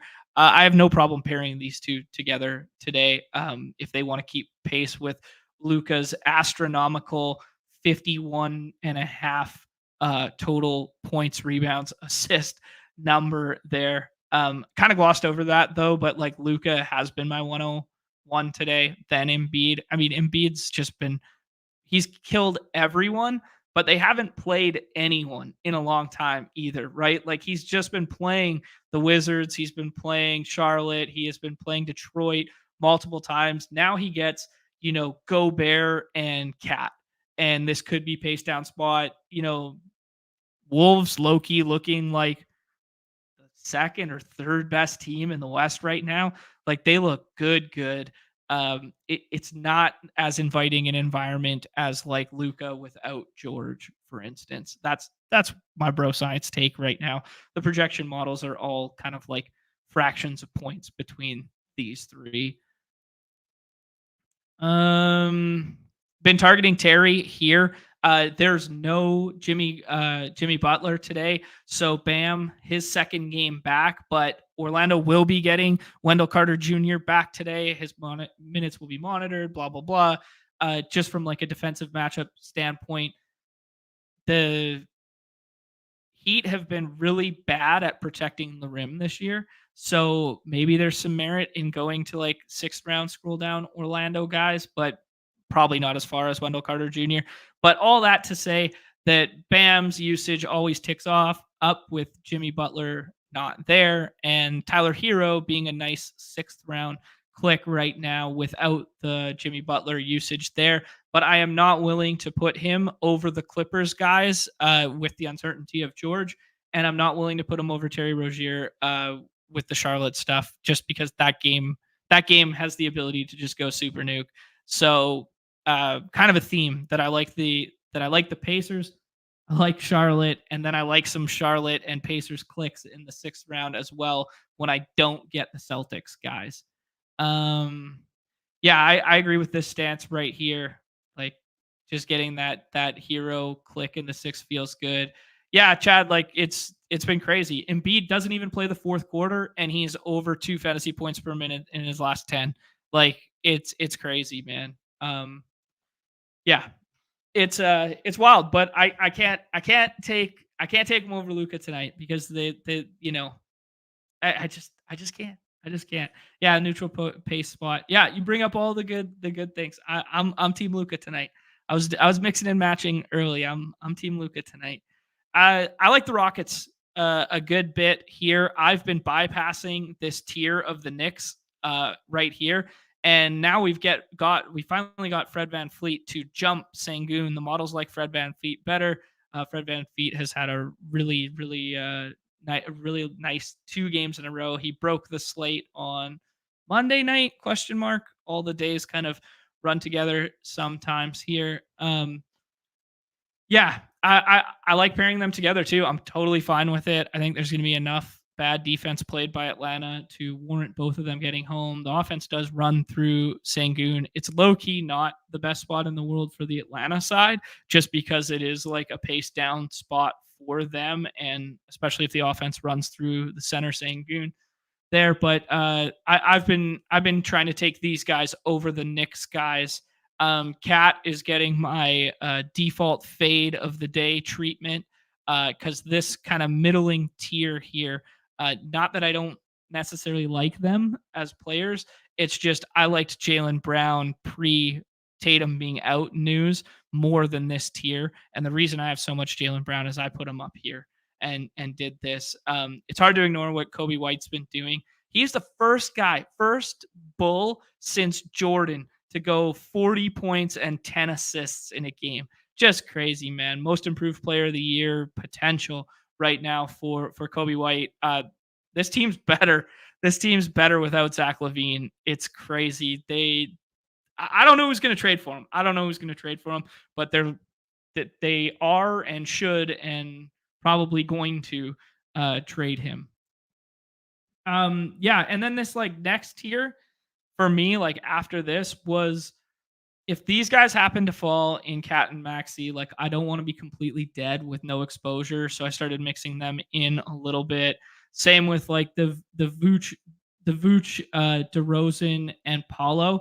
I don't think I've clicked Paulo's name yet. I've been pushing up Pascal, and I was when I thought George was a little more likely to play. I was taking him for both the swappability purposes if he didn't, or just because he's mispriced if he does there. And then I kind of just bypassed this, and it was Derek White and Porzingis next. And I put Porzingis ahead of Derek White, not because I preferred the spot necessarily, which I kind of do, but like I put him ahead of Derek White for the baked in risk that I thought maybe Derek White, because he basically never takes a night off, and he played 41 minutes last night into overtime, and he played very, very well if you were watching that ball game. I thought there was like a little bit of risk that between him and Brown, one of them sat today. So I was just like, give me Porzingis because I know he's playing and I know it's a D spot there. Hero feels good as a click here. Lauri Markkanen had a nice game last time out. Minutes ticking up. The Cleveland spot not as bad as it once was with Mobley and Garland out. I hope we get that Lauri Markkanen and Walker Kessler starting lineup again. Yeah, I hope we get that, and then we get like, THT Sexton, something like that. And they kind of play like a little bit more traditional distributing basketball. Yeah, that was kind of like the gist of it for me. I think there's some really good merit to I was mixing in Miles Bridges, missed last game because he couldn't come up to the Great White North for whatever reason, his legal issues, blah blah blah. Yeah, so he's just been waiting in Indiana for this game. Gordon Hayward most likely back, sneaky 6th round click that nobody's getting to right now. Yeah, something like that. You can always mix in Dinwiddie / the other Bridges, the good Bridges. You could mix that in. Jared Allen, you could do the same sort of thing there. Gobert has the stock ceiling, but I won't be touching it tonight. If you want your swappability of like a guy who's in a good game environment, who's available in the 6th round, who then might swap, or if you get like hung out with like a good percentage of him, you're just kind of okay with it, it'd be Miles Turner. Miles Turner always projects better than his ADP, and good game environment, centers versus Charlotte forever. And then you can just straight swap off of him if he doesn't go, which I don't think he plays. And that might be your best outcome because then we'll get more news later in the day and you can go ahead and swap to him. Like, if Smith doesn't play, maybe you don't go like Isaiah Jackson swap level with him. That might be overexposing yourself, but you can mix and match some of these back. And Levert, if you do not think that Spida plays today, you go the Levert route. I imagine he draws into that starting lineup, and we've seen his ceiling. Yeah, it just a player name to be cognizant of back here. Yeah, Clint Capella. Like I've seen a lot of smart people clicking Clint's name. I have not clicked a ton of Clint yet. Um, yeah, this one for me. Yeah, I am just swapping to these two. I think I've done like Allen or Levert like once or twice, but I really think Spida plays. Like I don't think he wants to miss a game against Utah and remind everybody, he got done dirty and he's the best there. Um, yeah, Wolves best in the West. Yeah, I mean, like that's a legit argument that they are the best team in the West right now. I hope they can stay healthy, man. They're playing good basketball. It's really hard for fantasy purposes to pinpoint a given player each night. I just kind of like default to Ant in the third round and then, occasionally Gobert in the sixth. It's really hard to pinpoint who's going to do well each night, but yeah. All right, let's go ahead, jump in a draft here and see what the rooms are starting to look like. Obviously haven't been in an hour and a half. So, let's go check it out. Gonna fire up the news right now, see what we end up with here. I saw Nez on the members only on Tuesday when he was doing some solo hoops there. I saw him talking about some of his best ball teams and whatnot that got through. I only got one BBM team through. I had 9 of them in the semifinals there. Ended up with 2 coming second with some pretty nice totals that didn't get through, which was quite unfortunate. But we still got one bullet. We got a chip in a chair in the big dance there. It's a Russell Wilson stack. It's got Javonte Williams and Sutton. It's got some dead pieces in it, though. It's got Lenny Fournette. It had Tim Patrick. But it's got Trey McBride. It's got a 3 tight end build with Schultz and McBride, I believe, something like that. And then it's got CMC. Yeah, naturally, it's got CMC and Purdy. So I don't know. We got one live bullet. Hopefully, we can squeak it through. Inthrius, always paying attention to what he's doing in these rooms. He agrees with my Luka over Embiid stance there, or at least in this set of projections in which he is running and drafting off of right now. So he takes Luka at the 101 there.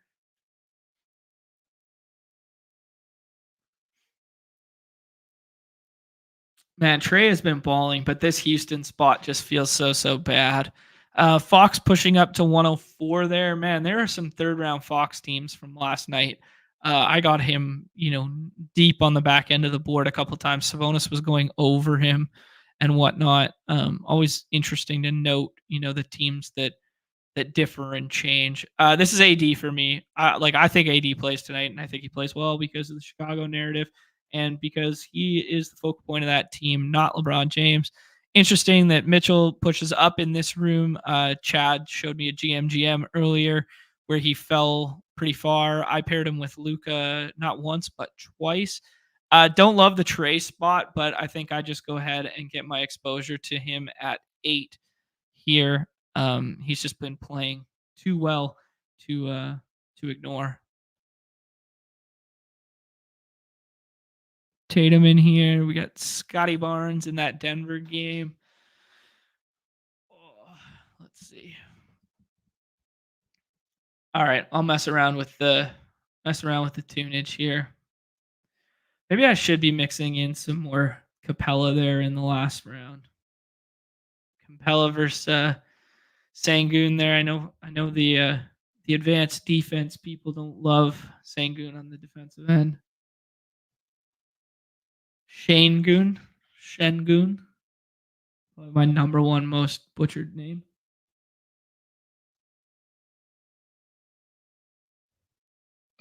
All right. Anthony Edwards, Sabonis, LeBron. LeBron's sliding interesting always because the Q tag always feels fake. I think if I had to like pinpoint what I think the winning lineup, like at this point in the day today, the winning lineup will have some combination of fifth fifth or sixth round Jaylen Brown in it, and we'll have like third round Fox or Harden or Kawhi if George doesn't go. Always thinking through like those combos that like could win it. Like last night, I was thinking through like how do you get, Brandon Ingram in the third on like the other side of the board, because I thought Ingram was like that pivotal piece that if Zion sat, and Zion didn't even sit, we just ran good with a little bit of foul luck early there. Yeah. Anyways, just thinking through that. I think it's it's so hard with the Knicks, like because you see what Jalen Brunson did with that 80 burger, you see what Randall occasionally does with like those 50s and 60s and whatnot. The Nets is like a decent spot. It's not the best spot in the world. For me, this has just been like I go ahead and vault that tier, especially when I got Trae Young on this team, and I just play that game environment of like Van Fleet versus Trae there. And then now you can make the decision. Do you want to pair the teammates like Alfred pair it with Brunson, or do you want to scroll to something else? Maybe this is where Jalen's new ADP should be, kind of in this vicinity here. Maybe it's probably better served at like 22 behind uh, Brunson and Sengun, but I'm gonna go ahead and take him here, flip the board a little bit, seeing as though he was constantly going on the other side, and see if I can pair two unique sixth rounders with him. Like Jalen's been playing some really good ball, independent of the fact that the usage will tick up um, without Tatum being there. Go back to the chat here in GA, just trying to trigger your boy that the Canucks are a fake wagon. I mean, they got a good Tendy, and then they got the second best defenseman on earth and a pretty good PP1. I don't think they're deep enough to go like crazy far, but that could change at the deadline. That could change. Little acquisitions. Like the Canucks' problem has always been they've never had any sandpaper on their roster. Like they've never had the guys that are nails, the pushback guys, the type of players you need in the postseason to truly disrupt things. So they always just get bullied, man. It's just been evergreen. Went back to as far back as that 2011 versus Boston in the Cup Finals. There, like they just got the shit beat out of them. We're getting a news dump of NFL. Geno practiced in full, so that's kind of fun. We see Porzingis go at 27 there. Glad I got my 6th round Porzingis bags packed a little bit early. Madison didn't practice today, so good for Ty Chandler there. Nico Collins limited practice. That's kind of fun. Keenan Allen didn't practice. He's not on the main slate, obviously. And then Marquise Brown, which is just evergreen at this point, did not practice. Jaden Reed did not practice. AJ Dillon limited. Christian Watson didn't. And Trevor Lawrence did not. Zach Moss did not. Interesting. Yeah, I mean, like, I just never click Ben Caro's name for whatever reason. I don't know. Like, just like, it's so gross to me. Let's go ahead and double up on some teammates here. Let's play the Derek White and Jaylen Brown from that same game environment. And then let's play one other player from that other game environment here, Capella with Trae, and go, we're diming all day. Trae's bricking shots or he's throwing dimes to Capella there. Don't love pairing teammates, but I know based on my ranks when I'm auto drafting that it doesn't occur as naturally as possible. So one thing that I do tend to do when I hand build a little bit is pair them, just because I know I won't have exposure to that. Otherwise, it's probably bad from a correlation matrix standpoint. That's probably like slight negative correlation in both regards there. But I think both those game environments are decent. They're not amazing. The Atlanta one not as amazing as most Atlanta spots usually are. But yeah, I don't know. That's my little a little spiel on the hoops today, how I'm playing it. Um, yeah, yeah. The Heronic, the trade was bad if they don't re-sign Heronic because they gave up a lot to get a guy who had been injured and whatever. But man, he looks every bit the part of like what Devin Taves is to Kale McCarr is what Heronic is to um, Quinn Hughes. There you go. There's a little deep dive. Deep dive puck knowledge for the peoples. Speaking of puck, your boy's going to go play some tonight. I'm going to shut it down here. I am going to push the plane on a couple NBA drafts. So best of luck to everybody in those streets. I will see you in the lobbies myself. Do me a favor. We still got 60 some odd of us hanging out. Hit the like, hit the subscribe, hit the notification bell. Use promo code MLB at sign up for 100% match deposit up to 100 USD on the platform of the people, Underdog Fantasy. Shout out to Underdog's own Hayden Winks for taking the place of Nez and giving us some actual knowing of ball on the definitive Battle Royale Week 16 primer show. I had one more note. John Crick tomorrow joining us. Here, I don't want to butcher it because I actually know definitively. 2 p.m. Eastern. 2 p.m. Eastern, the winner of the Dog Bowl tomorrow will join us, talk through his Dog Bowl experience, talk through the plays that went into that lineup. So thankful for him to do that. And then probably we'll do a little bit of hoops. Maybe we'll circle back on that Christmas slate a little bit, or we'll get Nez's thoughts on the main slate because he did not get to voice them today. And I know everybody cares more about Nez's thoughts on the slate than mine. All right. On behalf of myself, Hayden, and all the other good people at Underdog and the Deposit Kingdom and that sort of thing, everybody's favorite time of the show, the end. Peace. See you tomorrow.